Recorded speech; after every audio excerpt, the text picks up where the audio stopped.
But looking over your like resume, my goodness. I was really hoping you could talk to me a little bit about specifically education, because wow. And then obviously, that leading into your background and how you got to where you are today. So my education. So we're talking tech, and it started at MIT, which was a choice that I guess made sense because of my strong interest in math and science. Came in an unexpected way in this sense, that probably the person who told me to take that leap was a nun, because I went to all girls Catholic school, not what you would expect, right? No. And she's like, Leslie, you're good at this, and I think you should apply and see if you can get in here, and so the rest is history, as they say. Wow. But taking a few steps back, a little context. So the interest in math and science was driven by my mom. She was a computer programmer back when data processing was just getting started in computer programming. I grew up, she was working weekends like people do in the tech industry, because that was the time when you could get cycles on the machine. And so I knew what a data center was by the time I was 7 or 8, because we had to go in with her to work. Because my dad was he worked for the federal government, but in his spare time, which was anytime he could get his hands on it, he was a musician, jazz drummer. And so weekends he was doing that thing, and we were in the data center with mom. So, wow. Yeah. So anyway. So it's all in the family. Education. It's a little bit all in the family. So going back to education, so computer science was pretty much a natural, though I resisted it initially, because I didn't want to do exactly what mom did. Right? You can only fight that for so long until you're like, I'm just like mom and dad. and her advice panned out, because that has worked out well. But that said, I think there was just always kind of curiosity and wanting to learn. And so the other things on the resume, whether it was going to B school, because it was a chance to move towards doing a broader set of things. I started out at a bank, doing technology at a bank, but so very quickly to understand finance, to really be promoted, getting an MBA would be important. So off to business school. Did consulting for a while, managed technology teams for a little while. Frankly, was looking for something interesting. Our project was being patented. And so I got to see what patent lawyers did, and off to law school I went. So I can see how it all comes together. There's a method to the madness in that sense. Right. Yeah. I mean, so being in the STEM fields for decades now, I mean, you got into it when it truly was a field dominated by years, men. But long ago. Right. Well, even now it's pretty dominated by men. So I imagine at that time it was. It especially was. I mean, how has that been for you? So it's interesting. I think because it was so male dominated, and back to seeing my mom's experiences and knowing that it was the guys she worked with that kind of, brought her along and taught her and gave her the opportunities. And it didn't feel like a deficit, though in retrospect, when I think about it, I mean, MIT today is, I understand entering classes is almost 50-50. It was 1 in 10 women when I was there, right? And so... Well, I'm sorry, you said you were 1 of 10 women there? 1 in 10. Yeah. 1 out of 10 were women there. 1 out of 10 were women. And... So yeah, that creates challenges in any number of ways, I guess, not unlike what you see in Silicon Valley now, which is you're probably missing opportunities or are being, in some sense, not have some of the same access, and you don't realize it. That said. You think so? I think there's always that risk. I think that's some of the challenges that people are still fighting for now in Silicon Valley, to make sure that whether it's implicit bias or whether it's just having the comfort level of having other people who kind of, look and act like you, to provide a sense of community. All of those things, I think, help you thrive and be a better at whatever you're doing and trying to strive for. But particularly in your profession, that's important to find mentors, to find sponsors. It's not impossible to do that across gender, but certainly sometimes that helps. I know a lot of companies and educational institutions are, specifically in STEM fields, are requiring like 50-50 male to female. What do you think about that? So you said some STEM programs are doing that? I think mandating numbers is hard, right? I think that should be the goal is to have representation and equal representation. And so our society is 50-50. So that would be ideal. But how does that play out in any given set of circumstances or any particular job? That's hard to say, right? Because it depends on the specialties, it depends on people's backgrounds. I think we should have it in mind. I don't know that you can mandate it in quotas, right? I know that you're also the co-chair of your firm's diversity committee. Yes. Tell me about the work that you guys do with that. Oh God, so much. But I think it's kind of, no, it's exciting. But there are challenges. I think it's probably no secret that the legal field, maybe even worse than engineering. Oh, you think? Really? In areas, they're definitely in areas. And when I say areas, big law. The large law firms that service the largest clients. There's still challenges in women, diverse attorneys, staying in those environments long term. I think the numbers, particularly in the entering classes in law schools, in those firms are 50-50 women, say, for example. Over the long term, that doesn't always play out in terms of who maintains a long-term career there and who is promoted. Many complex reasons why that's true, but I think one of the exciting things I get to do is make sure that we're providing all the opportunities we can for our attorneys who, if that's the path they want. And for sure, people, they're smart people, they can do many other things, but if that's the path you want, that there are no roadblocks. And so that for me is as much a passion and a privilege, frankly, to be able to serve that way, as it is just exciting. Have you seen a difference in your firm's dynamic or even, output or anything like that from the work that your committee's done? I think I don't know if I use the term output, but I think what we can see is a lot of things. We've been able to recruit in larger numbers, diverse attorneys, and have a greater percentage in the entering classes. I think we've been able to see with that obviously creates a larger body of attorneys who can move forward through the firm. I think a greater focus on making sure that we're looking opportunistically of who we can hire as laterals to increase the body increase the diversity within the firm. And I think just raising awareness has been one of the biggest benefits of some of the work we do. And so, it's hard you can put some measures around it, and people do, and we're certainly mindful of looking at the metrics. But there's also just the cultural shift that you're interested in and maintaining and constantly evolving and growing. And I think that's the sort of thing that all of our efforts have culminated in. But there's still work to do because, as I pointed out, the legal field still has some challenges. There's still so much that is relationship driven and long historical relationships that people who have not been in those fields as long have some gain to ground. Also some ground to gain, I should say. Specifically with tech, why do you think there is such a discrepancy between the amount of women and males in the industry? So, that's a complex one, right? I think there's the general view that sometimes young girls, frankly, are not encouraged to pursue their interest in math and science. I hope that's not still true. And I do know there's so many more programs now to encourage girls to look towards math and science. But I do think at the end of the day, there are some cultural influences that maybe dampen the enthusiasm. On the other hand, I think it's also the way we message things. And in one of the things that you see, like Girls Who Code and organizations like that do, is they show girls, whatever you're interested in, you can build an app for that too. You don't have to build the app that the guys build. If it turns out you're interested in something different, then go for it. Do that too. But that's using technology too, and you should acquire the skill to do that. So I think that those differences are changing. I think that they will change over time because everyone kind of understands now how pervasive tech is.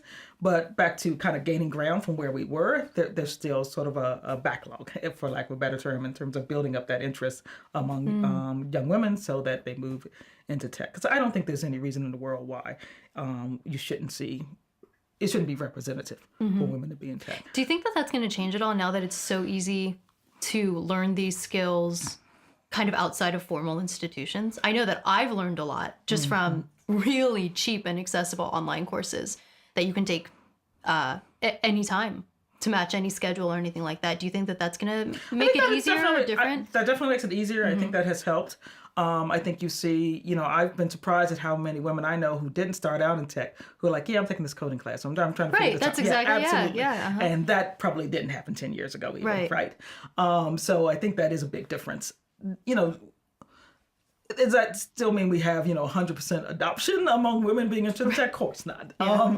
We're not quite there yet. But That'd be another problem. Yeah, that might be kind of Every cool. single woman is doing anything. Well, because and this is a little conversation we're having. So, but tech is broad. What does it mean when we say tech? Tech is now pervasive in everything, right? You look at I was just looking at an article on AI and it being characterized as one of the general purpose technologies, much like something like electricity was. Like it's so fundamental to everything we do that ultimately it will touch everyone's life. So to say that you're involved in tech actually will mean that will be could like, be I know how to social turn on the lights. media, Like, right, yeah. social media, fashion, like Exactly. everything. Yeah. You're right. Everything Yeah. incorporates tech. Yeah, absolutely. Well, I saw a quote of yours that I loved. Correct me if I get this wrong, but it was something along the lines of you were saying great lawyering is being part teacher and part advocate. And I love that because I'm definitely going to be leaning on the teacher side as we jump into, the technology because that's your expertise, not mine. And I wanted to ask you, about FinTech, specifically, just kind of start off from the foundation. What exactly is FinTech? Okay. Well, at its most basic, it's a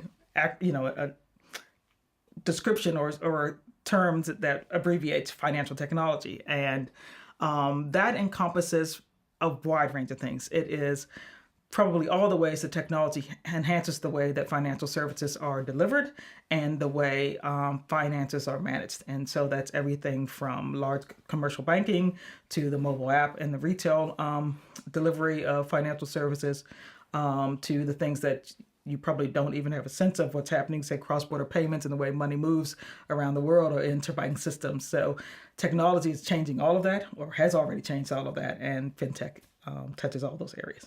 And can you give us a couple examples of maybe some products or innovations that are coming up or like could be under this umbrella? Yeah, I mean, I think some of the most exciting things are the way that I mentioned AI, the way AI is being used in FinTech. I think it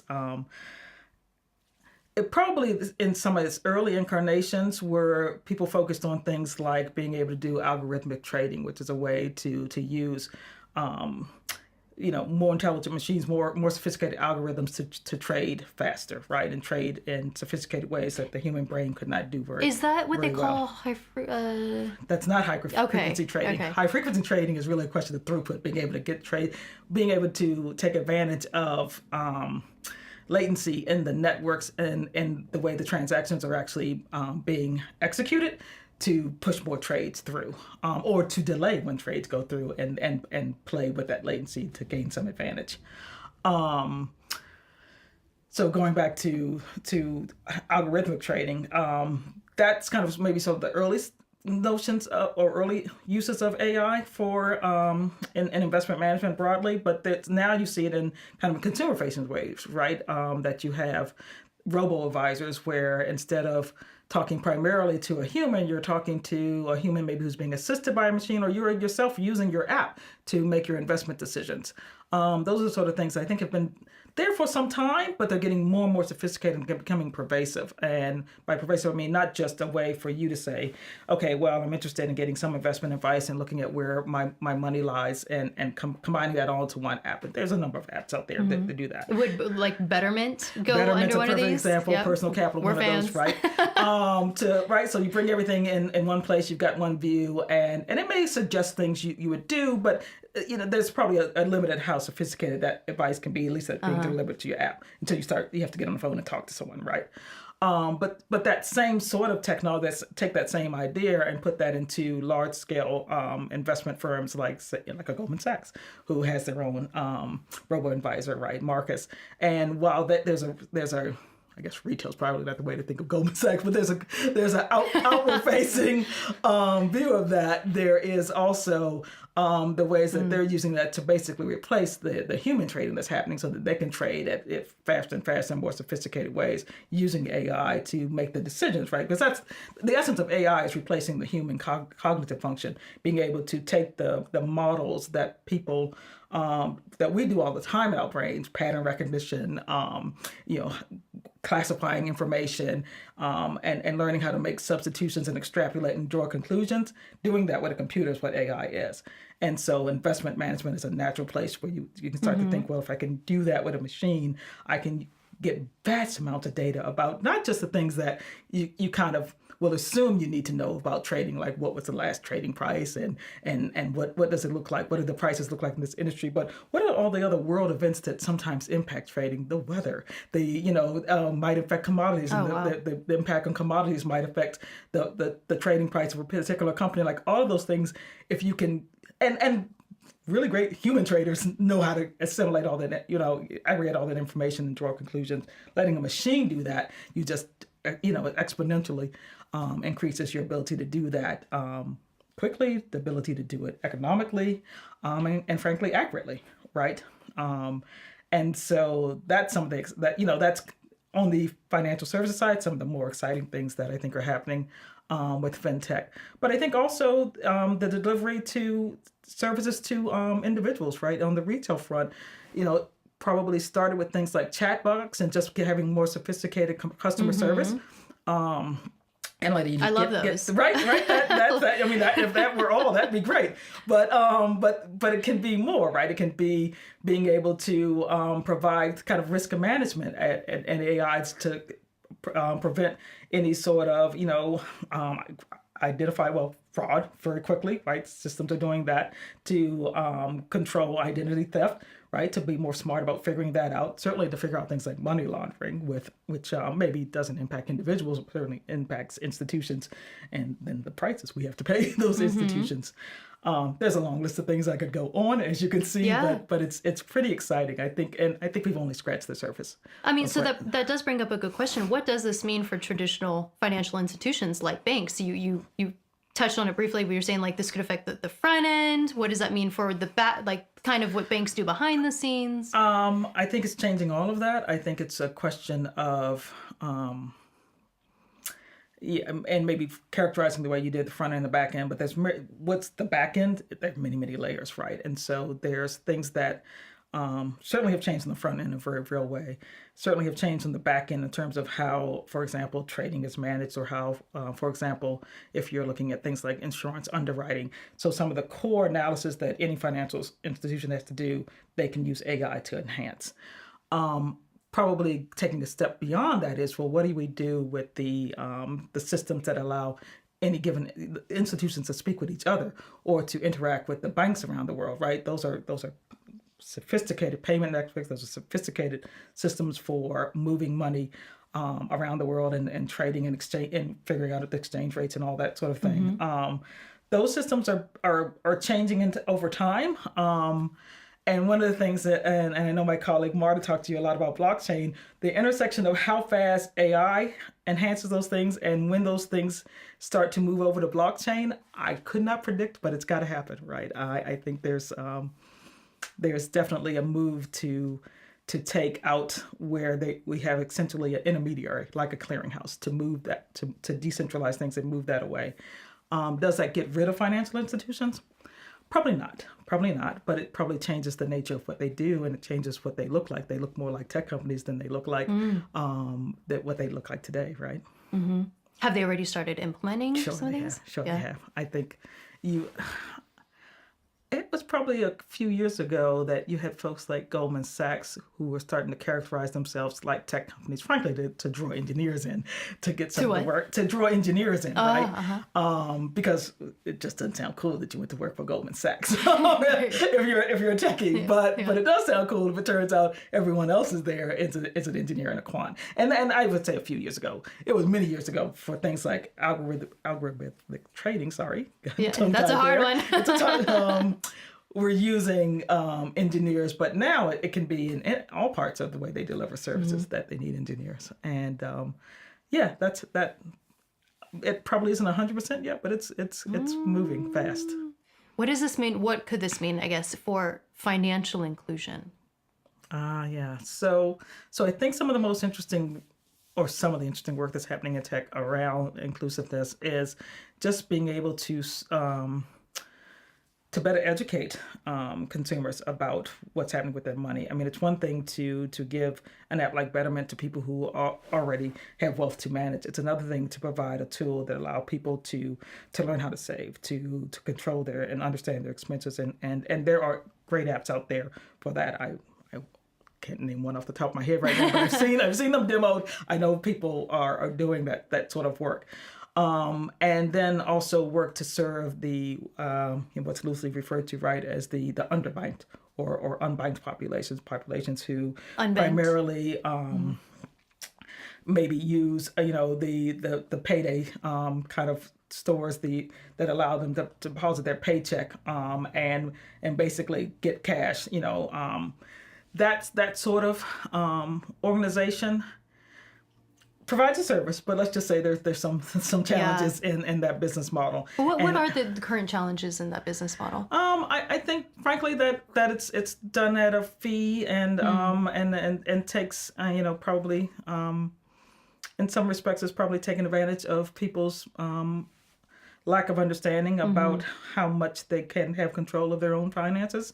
You could imagine being able to, for example, without a bank, deliver to people in a more direct way, money, their access to their cash, or putting into an app, a store like a say. I don't want to promote any particular product, but you think of resources like a PayPal where you basically can have a cash store, right? And that is generally tied to a bank, but it might not have to be tied just to a bank, right? To the extent the technology companies and You're some right. are You could just looking have to it get sit bank there. charters. They're controlling the value and they hold on to that. And so I think and you can imagine being able to transfer payments in that way so that your money goes into something like that, as opposed to having to have another an intermediary who's going to take maybe a larger percentage of your paycheck. And I think that's something. That's changing, but I don't know about here in LA, but I go to New York and you see those stores still exist, right? Where people show up Yeah, I see them in on a LA. Friday, right? Yeah, I expect yeah. they're still in LA here too, and that's a large part of the population, and that's the U.S. Think about when you move outside of the Right. U.S. What's happening with people and their access to money and their ability to understand how they can manage their own money. So I think there's a lot of opportunity there. Yeah. Can you think of any examples of overseas, maybe in some third world or developing countries, where this could be helpful or maybe already is starting to be implemented? Yeah, so I think it's M-Pesa is one example, and there are other examples where people figured out very fast that you could actually, in those economies, leapfrog to payment and banking systems on the mobile apps, because there weren't banking institutions. There weren't the financial networks Right, already in because place. they don't have, Because they in weren't, some of these right, countries, they or don't they have were very any limited in options. their reach, right? And they certainly weren't getting out to people in more rural and remote areas, right? And not everybody even in the urban centers that might exist. And so having those sort of apps where everybody has a phone, and it may be only I can deliver them a paycheck and I can give them a few apps to do a handful of things, right? So they can pay certain key bills or be able to walk to a retail interface and make payments. So it's maybe not pervasive, but it provides people one step closer to having true control over their finances than they would have otherwise. So I think there's already some examples out there, and I think it's only going to grow. Wow. As you see people do, what's actually really pretty impressive is I think people also figured out, well, you got to get the internet there with sufficient bandwidth to do that Right. effectively, and that's starting to happen as well. Right. Do you know what country it was? I thought I saw a country where some staggering number, like 80-90% of its people have jumped on. I think it was Impreza, the app that you just said. I think it's M-Pesa. M-Pesa. Yeah. I believe that's Yeah, right. yeah, somewhere I think in like East Africa or something like that. There was a country where I could believe that. I don't know the exact numbers, but I do know they're reaching both in Latin America and Africa areas that were essentially not banked at all, and being able to at least provide mobile, ways to transmit money and implement payments. Yeah. And that's what 90% of what most people do with their money. Yeah. Right? Yeah, I mean, yeah. How long has this FinTech industry been around? Because it's pretty new, right? So Or yes maybe and not. no. Well, so back to my education. We'll come full circle, which is so what I was doing before I went to law school was developing a smart card system that was being implemented by a spinoff from Sally Mae, of all folks, because what they had was relationship with universities, and you could pretty easily go into a closed system like a university and create, and when I say smart card, chip cards, which we now see pretty ubiquitous today. Back then were not, but they were being used in Europe very widely for telephone cards, and they were starting to be used in systems like universities for vending machines and laundry machines, and you could put some security functions on the chip as well, and let that use for dorm room access. And part of the reason it was schools were driving it is because they get the payments, and they put everyone at the university had their card for for food in the cafeteria. Well, you can use that card for a bunch of other things if it's a chip card as well. And so and that's in FinTech. That was FinTech. That was FinTech. There was a bank that was partnering with us to do that. That was FinTech. So in some sense, it's been there. And same with the banks using technology to implement investment management. That was always there. It wasn't at the scale it is now. And when I say always there, it's been there for decades. So it's not, by that I mean, it's not new. I think what's new is a couple of things. AI, for sure. The ability to use it at the scale that people can, I think is transforming the way what FinTech looks like. I think the ubiquity of the mobile phone, right? So now the ability to have that processing power in the hands of your end user, that changes everything, because besides payments, you can put all kinds of apps there. And then obviously processing power.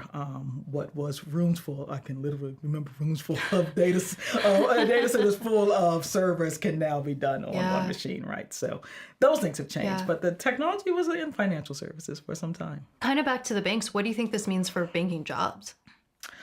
I think a banking job becomes a different kind of job. I think there is a money management job of some sort, right? That always has to be in place until we figure out some way to move to a world where we don't exchange value. Yeah. I can't even imagine what that would look like right.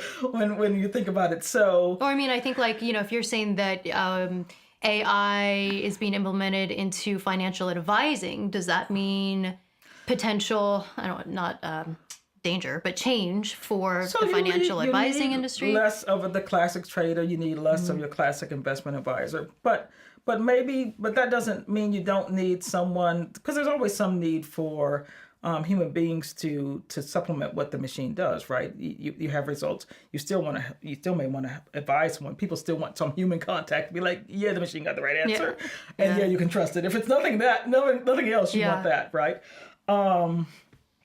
I think then we hope what humans are left to do is think kind of more broadly and more strategically about what we do. So maybe you do get to systems that are more sophisticated in serving the unbanked, instead of all of our resources being focused on solving the same problems over and over again, right? Mm-hmm. But I don't know. Does that mean in the short term, just like you see with any change in industry, that you don't see some people who are left behind because they don't know how to implement the technology in a way that continues to give them relevance in their job? Sure. I think that it happened in manufacturing. It certainly can happen in banking.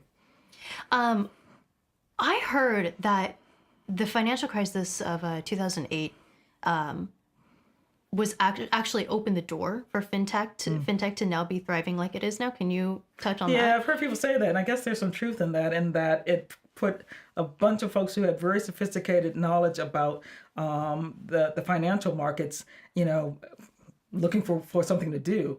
And some pretty well capitalized, but just not having a current home, right? When the Lehmans and others folded. And so, I think that drove people to look at entrepreneurial endeavors, and that with the combination of technology being available, by then you did have if not just chip cards, but you did have the mobile. Not just chip cards. Had advanced a little bit. Things had advanced beyond that. You did have the banking power on the mobile device. I think I did lead to a lot of development in FinTech in ways that might not have happened otherwise. Yeah, or at least not accelerated as quickly as it did. What has this boom meant for your firm? Oh, that's for our firm. Well, I don't want to speak. I'm not going to speak broadly for the firm in terms of FinTech boom, but I think is it what all of our clients have, or many of our clients are focused on and are using to transform themselves. Sure, and are we advising them in any number of ways that relates to? Yes, absolutely. We service many industries other than financial services, so I don't think. Or I guess has your technology side of your firm, has it expanded because of this boom, or have you seen more demand for your services in this area? No, I don't know. It's a question of expanding in this area as much as it is. It's a competency you have to have now, whereas maybe it was optional. Before that, I think that to understand, to service financial services clients or clients who are making large investments, whether it's private equity or it's in public companies, that to not understand how much technology impacts those areas and impacts not only the way they invest, but what they're investing in. I think that's a core component of what we do. And so that's a competency that we do have and we continue to grow. Whether it's additive in a way that is substantial. Yeah, I think there's so many other ways that technology has been additive in terms of the opportunities for an intellectual property lawyer like me, but also for other lawyers in terms of the types and the breadth of investments and acquisitions and other transactions that we support. Yeah, I think there's no question that Silicon Valley is good for the work we do, and generally the boom in technology is good for what we do. Yeah. But I don't know if I'd limit that to FinTech. Hey everyone, thanks so much for watching the episode. If you're interested in contributing to the conversation and supporting the show, there's 2 easy things you can do. 1, click subscribe, and 2, visit our Patreon page where you get exclusive access to the Exploring Minds community.